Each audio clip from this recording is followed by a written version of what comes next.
vous. Les évêques du Mali, réunis en session ordinaire à l'archevêché de Bamako, ont conclu les travaux de leur assemblée générale ce mercredi 10 mai 2023. Ils ont passé 2 jours de travail, d'échange, de partage, de réflexion et de prière sur la vie de notre Église Communion Fraternelle et sur celle de notre chère patrie, le Mali. Les évêques se sont d'abord réjouis des grâces que nous avons reçues en raison du carême chrétien, du Ramadan, de la communauté musulmane et des célébrations et bénédictions qui ont marqué ces événements religieux de grande importance pour les croyants. Puisse Dieu continuer à bénir nos personnes, nos familles et notre pays.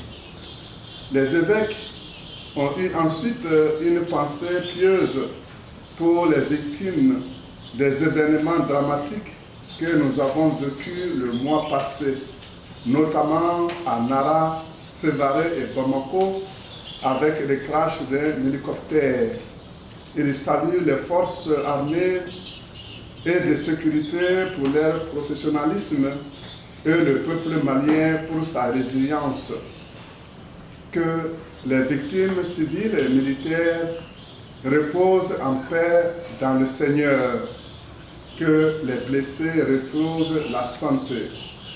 Examinant la vie de l'Église au Mali, nous nous sommes intéressés particulièrement au Grand Séminaire Saint-Augustin de Bamako, à la Commission Justice et Paix, à l'Université catholique de l'Afrique de l'Ouest, unité universitaire à Bamako, et à la question de la protection des mineurs dans nos écoles. Les évêques ont salué le travail de qualité que mènent ces structures et ont prévu des actions en faveur des dites structures pour une plus grande efficacité pastorale.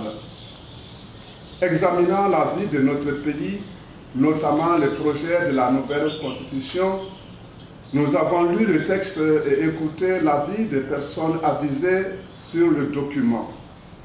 Nous félicitons le président de la transition, le gouvernement et les personnes qui se sont investies pour la rédaction du projet de la nouvelle constitution.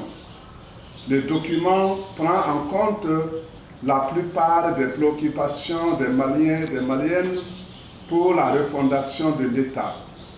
Nous invitons tous les Maliens et Maliennes à accomplir leurs devoirs citoyens de l'enregistrement biométrique en vue d'une participation nombreuse au référendum du 18 juin 2023.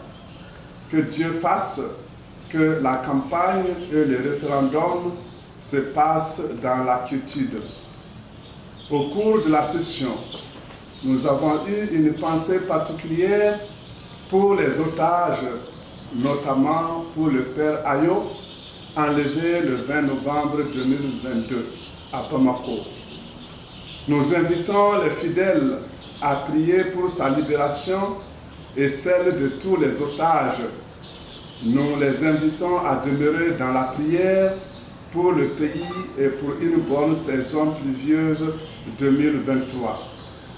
Pour finir, nous adressons nos sincères remerciements à l'archevêché de Bamako pour le bon accueil dont nous avons bénéficié.